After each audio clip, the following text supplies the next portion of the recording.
अंतर की एक घटना है। बाहर आप क्या पहनते हो, कैसे रहते हो, क्या खाते पीते हो, उससे कोई लेना देना नहीं। आपका अंतःकरण कैसा, आपके मन की क्या स्थिति है, आपकी बुद्धि की समझ क्या है, आपके चित्त की क्या स्थिति है, यह सन्यास कहलाता है। सम्यक नास न्यास इति सन्यास, यानी ठीक ठीक त्याग करना सन्यास कहलाता है। ठीक ठीक त्याग करने का तात्पर्य बाहर से त्याग करना ही नहीं, भीतर से त्याग करना, यह सन्यास कहलाता है। जैसा कि आप इस श्लोक के भाव को देखें तो आपको सन्यासी की ठीक परिभाषा का पता चलेगा कि सन्यासी किसे कहते हैं और योगी किसे कहते हैं। जो पुरुष कर्म फल का आश्रय न लेकर करने योग्य कर्म करता है। कर्म तो सभी करते हैं, किसान खेती का कर्म करता है, मां बच्चों को पालने पोसने का कर्म करती है, पिता बच्चों को पढ़ाने लिखाने और योग्य बनाने का कर्म करता है। कर्म का कभी भी त्याग नहीं कर सकता कोई भी। इस पृथ्वी पर जिसने भी जन्म लिया है बिना कर्म के एक पल भी नहीं रह सकता। कर्म तो किसी न किसी रूप में सबको करना ही पड़ता है, लेकिन कर्म करने का तरीका बताते हैं कि वह सन्यासी कौन है जो कर्म करते हुए भी सन्यासी कहलाता है, जो घर में रहकर भी सन्यासी कहलाता है, या वन में रह करके भी जो सन्यासी कहलाता है। तो बताते हैं, अनाश्रितः कर्म फलम, जो कर्म के फल के आश्रित नहीं रहता।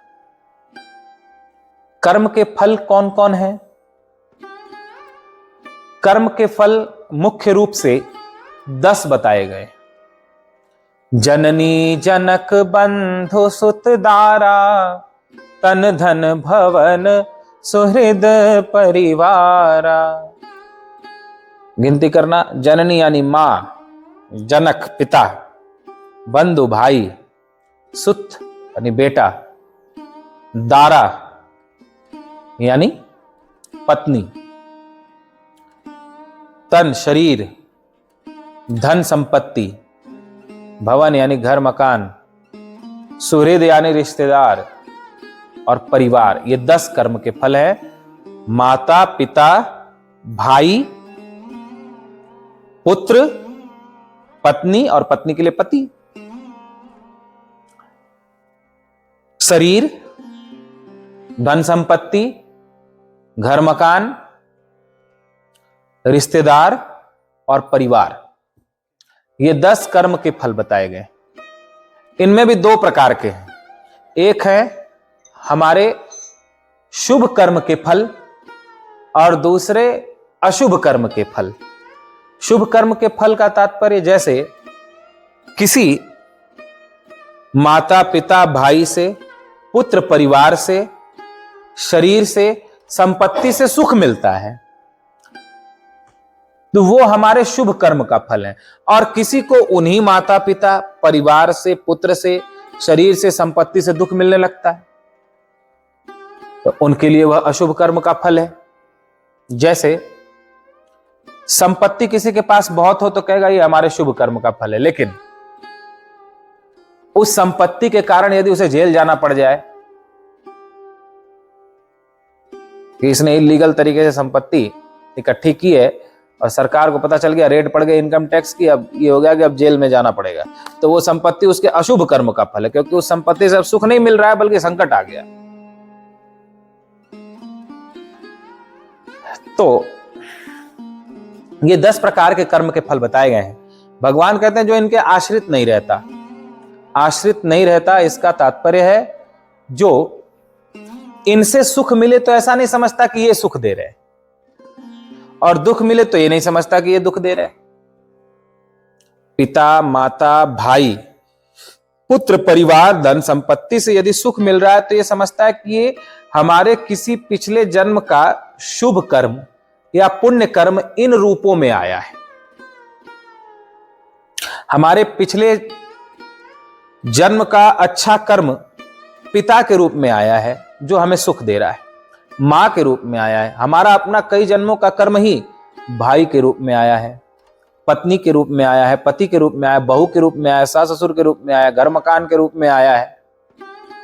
और यदि इनसे दुख मिल रहा है तो ऐसा समझना चाहिए ये दुख नहीं दे रहे हैं, बल्कि हमारे ही किसी जन्म का अशुभ कर्म या पाप कर्म पिता बनकर आया है, पुत्र बनकर आया है, पत्नी बनकर आया है, भाई बनकर आया है, घर मकान बनकर आया, रिश्तेदार बनकर आया, परिवार बनकर आया है। जिनसे दुख मिल रहा है वो दुख नहीं दे रहे, कोई व्यक्ति दुख का कारण नहीं। आज के श्लोक में भगवान का ये कहना है कि कोई व्यक्ति, कोई वस्तु तुम्हारे दुख या सुख का कारण नहीं है। अपने दुख और सुख का कारण तुम स्वयं हो।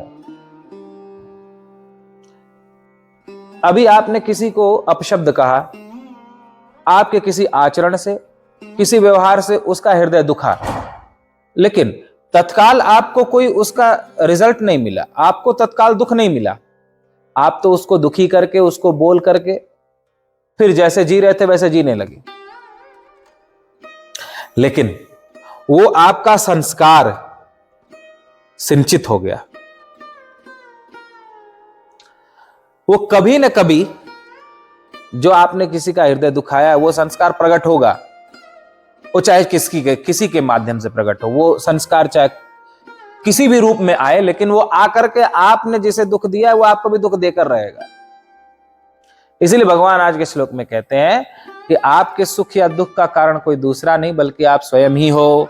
आपने कभी बहुतों को सुख पहुंचाया है, इसलिए वह आपका संस्कार ही पिता, पुत्र, भाई, परिवार के रूप में है और जो आपको सुख दे रहा है। और आपने कभी किसी को दुख पहुंचाया है तो वो दुख के संस्कार ही पिता, पुत्र, परिवार या किसी भी रूप में आकर आपको दुख दे रहे हैं। इस प्रकार कोई व्यक्ति या वस्तु आपके सुख दुख का कारण नहीं है, बल्कि आपका कर्म, आपका संस्कार ही आपके सुख और दुख का कारण है। इसलिए प्रहलाद जी पर जब विपत्ति आई, स्वयं उनके पिता ने ही उन पर अत्याचार करना प्रारंभ किया। अग्नि में जलाकर मारना चाहा, जल में डुबाकर मारना चाहा, अस्त्र शस्त्रों से मारना चाहा। प्रहलाद जी ने कभी भी ये नहीं कहा कि मेरे पिता ने ऐसा किया। इसका प्रमाण मिलता है जब नरसिंह भगवान ने प्रकट होकर हिरण्यकश्यप का उद्धार कर दिया। प्रहलाद जी से पूछा, बेटा मेरा दर्शन अमोघ है, तुम्हें क्या वरदान चाहिए, मुझसे मांगो। मैं जिसके भी सामने प्रकट होता हूं उसे खाली हाथ नहीं रहने देता, मुझसे कुछ मांगना पड़ता है। बताओ तुम्हें क्या वरदान चाहिए। प्रहलाद ने कहा, हे प्रभु, यदि आप मुझ पर प्रसन्न हैं तो मुझे यह वरदान दीजिए कि मेरे पिता को नरक न जाना पड़े, क्योंकि उन्होंने आपकी निंदा करी, उन्होंने मुझे सताया, तो इस अपराध के कारण उन्हें नरक जाना पड़ेगा। लेकिन मैं वरदान आपसे मांगता हूं कि मेरे पिता को नरक न जाना पड़े, आप उन्हें बैकुंठ भेज दो। भगवान नरसिंह मुस्कुराए और बोले, बेटा जिसके कुल में तुम्हारे जैसा एक भगवत भक्त बेटा पैदा हो जाता है उसकी तो 21 पीढ़ी ऐसे ही तर जाती है। 7 पीढ़ी पीछे की, 7 पीढ़ी आगे की और 7 पीढ़ी मां के पक्ष की, जहां से मां आई है, नाना के पक्ष की। तो इस प्रकार 21 पीढ़ी का उद्धार हो जाता है तुम्हारे भक्ति के प्रभाव से। तो तुम्हारे पिता हिरण्यकश्यप पहले ही बैकुंठ चले गए, नरक नहीं गए, भले उन्होंने कितना भी पाप या अत्याचार किया। यदि प्रहलाद जी ने ऐसा सोचा होता कि मेरे पिता ने मुझे बहुत सताया, मुझे आग में जलाया, मुझे जल में डुबाया, मुझे पागल हाथियों से मरवाना चाहा, तो क्या ऐसा वरदान मांग सकते थे वो? ऐसा वरदान कभी नहीं मांगते। कहते अच्छा था, मेरे को इतना परेशान करता था, चला गया, ऐसा कहते वो। लेकिन ऐसा नहीं कहा, उन्होंने अपने पिता के लिए भगवान का धाम मांगा। इसका अर्थ यह है कि प्रहलाद जी ने यह कभी नहीं देखा कि उन्होंने मेरे को सताया या उन्होंने मेरे साथ दुर्व्यवहार किया, बल्कि वो सदा ये देखते रहे कि मेरा ही किसी जन्म का संस्कार पिता बनकर आया है, तो इसमें इनका क्या दोष है। इस प्रकार किसी से सुख मिलता है तो ये समझे कि ये व्यक्ति सुख नहीं दे रहा है, कर्म ही सुख दे रहे हैं, कर्म इस रूप में आए। और दुख देता है तो भी ये समझे कि कर्म ही दुख दे रहा है, ये व्यक्ति या वस्तु हमारे दुख का कारण नहीं है। भगवान कहते हैं जो ये मानता है, अनाश्रितः कर्म फलम, ये हुआ कर्म के फल के आश्रित न रहना। यही तो कर्म के फल है, हम उनमें आश्रित नहीं है। ये हुआ कर्म के फल के आश्रित न रहना। अनाश्रितः कर्म फलम कार्यम कर्म करोति है। इस प्रकार जो समझ रखकर अपना कर्म करता है, जो उसका कर्तव्य है धर्म पूर्वक, सन्यासी कहते हैं वही सन्यासी है। च योगी च, और वही योगी भी है। न निरग्निर्न च अक्रियः, केवल वह सन्यासी नहीं है जिसने अग्नि का तो परित्याग कर दिया है या कर्म का परित्याग कर दिया है। अग्नि का परित्याग करने का तात्पर्य कि अब वो अग्नि भोजन पकाने के लिए अग्नि जला करके भोजन नहीं पकाता, यानी अब वो भिक्षा मांग करके या जैसे कहीं से मिल जाता है उस प्रकार से अपना भरण पोषण करता है। ये हुआ अग्नि का त्याग करना। तो इस प्रकार जिसने केवल गृहस्थी का, अग्नि का त्याग कर दिया है वही सन्यासी है मेरी दृष्टि में, ऐसा नहीं है भगवान कृष्ण कहते हैं। या जिसने कर्म त्याग दिया है, माँ के प्रति, पिता के प्रति, परिवार के प्रति कर्तव्य कर्म त्याग दिया और एकांत जंगल में चला गया, वही मेरी दृष्टि में सन्यासी है, ऐसा नहीं है। बल्कि जिसने अपने हृदय में किसी को अपना माना ही नहीं, चाहे किसी ने सुख दिया उसे भी अपना नहीं माना, किसी ने दुख दिया उसे भी अपना नहीं माना, प्रहलाद के जैसा, वही सन्यासी। जो अपना हृदय में अपना केवल भगवान को मानता है और किसी को अपना नहीं मानता, जिसने अंतर से त्याग कर दिया है सबका, बाहर से ही नहीं। ऐसा नहीं कि बाहर से तो त्याग दिया, नारी मुई घर संपत्ति नासी, मुड़ मुड़ाई भय सन्यासी। घर में स्त्री मर गई, घर संपत्ति का नाश हो गया, सोचा कि अब यहाँ तो खाने पीने को मिलेगा, चलो बाबा जी बन जाओ, बढ़िया है, खाने पीने को मिलेगा, सम्मान भी होगा।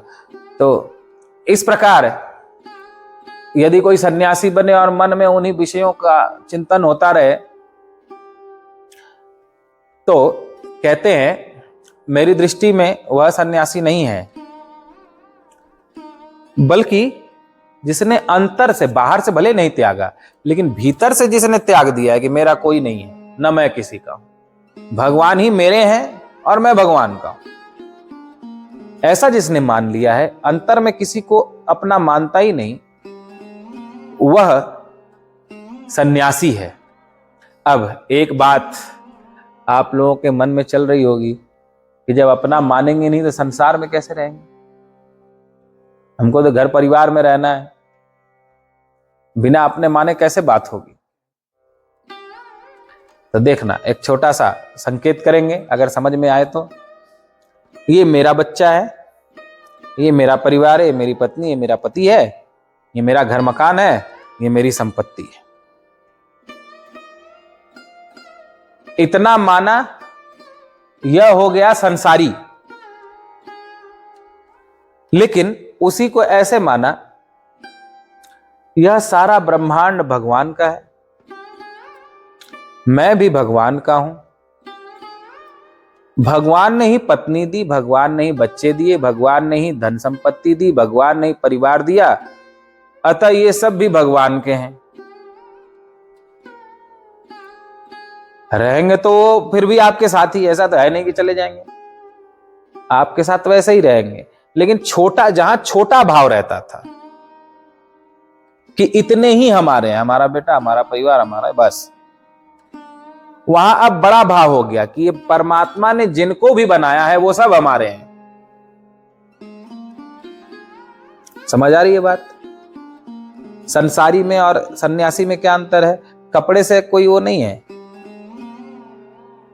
ये मानना कि ये हमारा है, ये हमारे बच्चे है, हमारा परिवार, उतने को ही अपना मानकर उसी में लगे रहना, उनको ही अपना मानना, ये हो गया संसारी। और सन्यासी क्या है? जहां संसारी 4-5 को अपना मानता है, वहीं सन्यासी पूरे विश्व को अपना मानता है। छोटे से बड़े में प्रवेश हो जाता है उसका। केवल इस शरीर के माध्यम से जिस बेटे का जन्म हुआ है वही मेरा अपना नहीं है, बल्कि परमात्मा ने इस ब्रह्मांड में जिसे भी बनाया है वो भी मेरा अपना ही है, परमात्मा के नाते। क्योंकि परमात्मा ही तो सबकी मां है और परमात्मा ही तो सबका पिता है। तो जब परमात्मा ही सबका माता पिता है, तो उसने जिसको भी जन्माया है वो सब तो उसकी संतान हुए और सब हमारे भाई बहन है, और किसी न किसी तरह से परमात्मा के नाते हमारे अपने हुए। तो ये हुआ संसारी और सन्यासी में अंतर। संसारी कहता है ये परिवार या ये संपत्ति हमारी है, और सन्यासी कहता है नहीं नहीं, यह पूरा ब्रह्मांड ही हमारा है, इस पूरे ब्रह्मांड की संपत्ति परमात्मा की है, अतः यह उनका प्रसाद है। तो इस प्रकार छोटे से बड़े में मानना, केवल कुछ लोगों को अपना मानना मोह के कारण जो सही संबंधित है, वो संसारी का भाव हो गया। और परमात्मा ने संपूर्ण ब्रह्मांड को बनाया तो सभी हमारे अपने हैं, सभी से प्रेम करना, यह हो गया सन्यासी।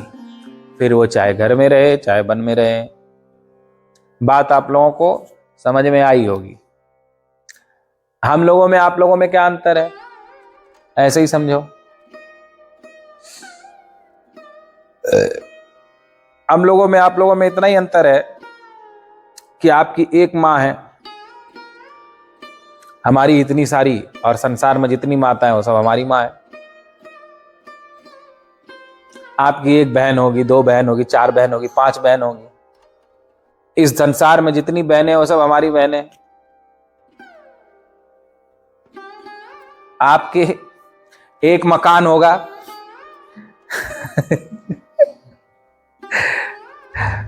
दो मकान होगा, तीन मकान होगा, हमारा जितने मकान बने वो सब हमारे ही मकान है। क्योंकि जहां भी जाओ वहां पे आप लोग कहते हो गुरुजी आपका ही है, और अपने घर में अपने से भी विशेष सुविधा सुख आप आने वाले संत को देते हो। तो आपका एक मकान होगा, हमारा तो सारा पता नहीं कितने मकान है संसार में। तो ये है संसारी में और सन्यासी में भेद। जिसने भीतर से किसी को अपना मानना छोड़ दिया वह सन्यासी है। और योगी, योग शब्द समझना है। योग शब्द केवल योगा नहीं है, प्राणायाम कर लेना और आसन कर लेना।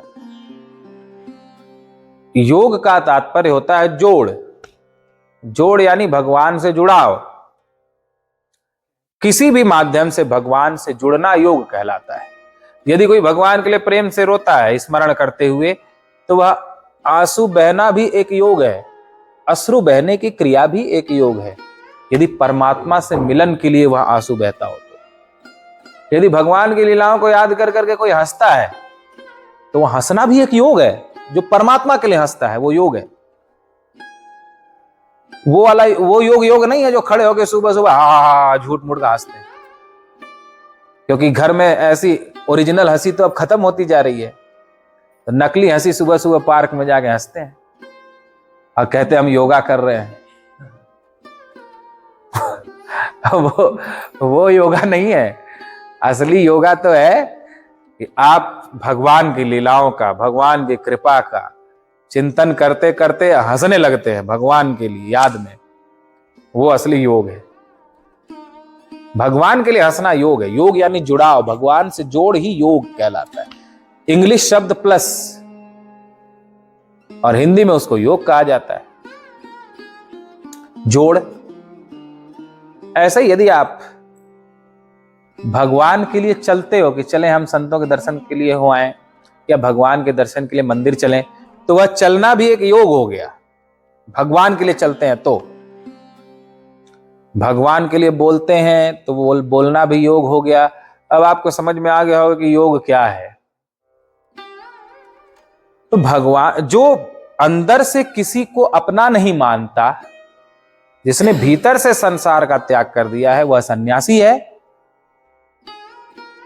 अपना न मानने का तात्पर्य जो अब केवल कुछ लोगों को अपना नहीं मानता, बल्कि पूरे संसार को ही अपना मानता है, पूरे ब्रह्मांड को ही अपना मानता है, वह सन्यासी है। और जिसने परमात्मा के लिए ही समस्त कर्म किए, या जो उस परमात्मा के लिए ही सभी कर्म करता है, वह योगी है। भगवान को रिझाने के लिए जो हर प्रत्येक व्यवहार आचरण करता है वह योगी है। इस पे एक बड़ी सुंदर कथा पूज्य दादा गुरु श्री गीता घाट बाबा जी सुनाया करते थे, जिसे आप लोग सुने तो बात स्पष्ट हो सकेगी। इसमें आपको बिल्कुल नहीं कहा जा रहा है कि आप पुत्र को छोड़ो, परिवार को छोड़ो, भाई को छोड़ो, घर मकान छोड़ो या अपना काम धंधा छोड़ो। कुछ भी छोड़ने को नहीं कहा जा रहा है। आपका जो अपना है ही नहीं उसे अपना न मानने को कहा जा रहा है। जब वो आपका अपना है ही नहीं, फिर उसको जबरदस्ती अपना मान के क्यों बैठे हो? भगवान के नाते सब भगवान के हैं ऐसा मानो। आपका होता तो आप चाहते तो छूटता, नहीं चाहते तो नहीं छूटता। आपका तो वही कहलाएगा ना जो आपसे कभी न छूटे, वो आपका हुआ। समझ आ रही है बात? आपकी असली कमाई, असली पूंजी या आपका सही अर्थों में तो वही हुआ जो कभी आपसे छूटे ही नहीं। जो आज आपका है ये भी पता नहीं कल छूट जाएगा, परसों छूट जाएगा, कब छूट जाएगा। जो छूट ही जाएगा वो आपका अपना कैसे हुआ? छूटता क्या नहीं है? छूटता परमात्मा नहीं है। अतः परमात्मा ही मेरा अपना है, यह हृदय में मानकर, और भगवान ने मुझे यह पुत्र परिवार दिया, तो भगवान की दी हुई ये जो आत्माएं हैं या भगवान की संपत्ति, मैं उनका सेवक हूं। भगवान ने जो पुत्र दिए हैं, परिवार दिए, संपत्ति दी, मैं उसका सेवक हूं। मैं इनका मालिक नहीं हूं।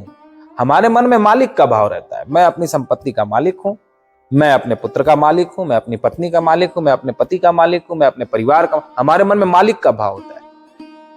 लेकिन भगवान कहते हैं मालिक नहीं, ये सब परमात्मा के हैं, और इन सभी के का जो परमात्मा ने भेजा है मेरे पास, मैं इन सभी का सेवक हूं।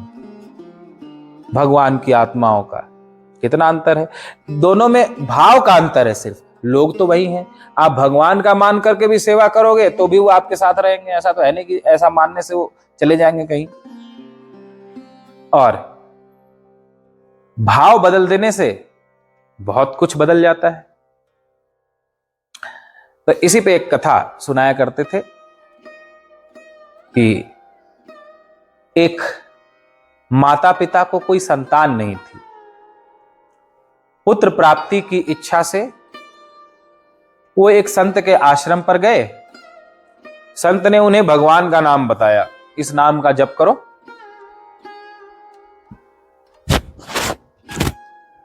और आश्रम में सेवा करो। जप करते हुए वो आश्रम में सेवा करने लगे बड़ी निष्ठा के साथ। वरदान मिला भगवान का और संत का। उन्हें 2 पुत्र प्राप्त हुए जिनका नाम उन्होंने राम और श्याम रखा। धीरे धीरे वे 3 वर्ष के हुए। अपने मित्रों के साथ खेलते कूदते। जो उन बच्चों के पिता थे वो उनसे बड़ा मोह करते थे। पिता बिना दोनों बच्चों को साथ लिए भोजन नहीं करते। कहीं भी जाते तो बच्चों को साथ लेकर जाते। जब आश्रम से लौटकर आ गए घर, संतान हो गई, कामना पूरी हो गई, तो घर वापस आ गए आश्रम से। तो पिता ने तो नाम जपना सब छोड़ दिया, क्योंकि इच्छा पूरी हो गई, तो अब काम हो गया, अब क्या जप करना है भगवान का। और बच्चों से उसका मोह बढ़ने लगा। लेकिन मां ने सोचा यदि हमारे बच्चे होते तो कब के हो गए होते, 12 साल में। लेकिन जब तक हमने भगवान की शरण नहीं ली तब तक हमें ये बच्चे नहीं प्राप्त हुए। और न हमने इन बच्चों की आंखें बनाई, न कान बनाया, न पैर बनाया। माध्यम ही तो बने बच्चे को जन्म देने में। हमारे हाथ में तो था नहीं कि अंधे पैदा करें बच्चे या स्वस्थ पैदा करें, पागल पैदा हो या बुद्धिमान पैदा हो। हमारे हाथ में तो था नहीं। तो सारे अंग बच्चों के भगवान ने बनाए। 12 साल बाद नाम जब हमने लिया तब भगवान ने ये 2 बच्चों को जन्म दिया। तो ये बच्चे भगवान के ही तो हैं, हमारे कहां हैं? ये उस मां के हृदय में भाव रहता था। बच्चों का पालन पोषण वो भी करती थी, लेकिन इस भाव से करती थी कि भगवान के हैं। और पिता भी बच्चों के साथ में रहते थे, लेकिन उसे थे हमारे बच्चे। 3 वर्ष के बाद राम और श्याम साथियों के साथ खेलने गए। बाढ़ आई हुई थी, पुल के ऊपर खेल रहे थे, किसी ने ध्यान नहीं दिया। पांव फिसला और दोनों गंगा जी में समा गए। साथियों ने घर आकर बताया कि राम और श्याम तो नदी में डूब गए। पिता उस समय घर पर नहीं थे। मां ने कहा कोई बात नहीं, इनके पिता को मत बताना, मैं बताऊंगा।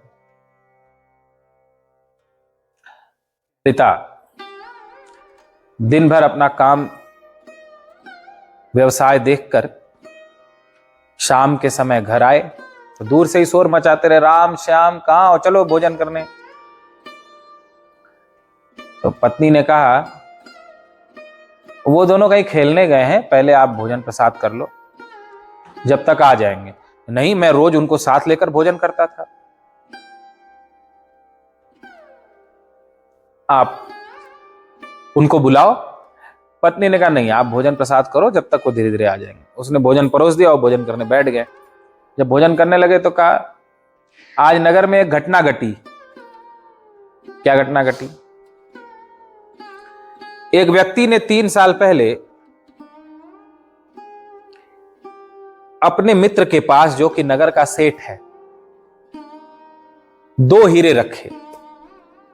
उसे 3 साल के लिए कहीं जाना था। उसने सोचा यदि घर में रख कर जाएंगे तो भी चोरी हो जाएगा, और रास्ते में ले गए तो चोर डकैत लूट सकते हैं।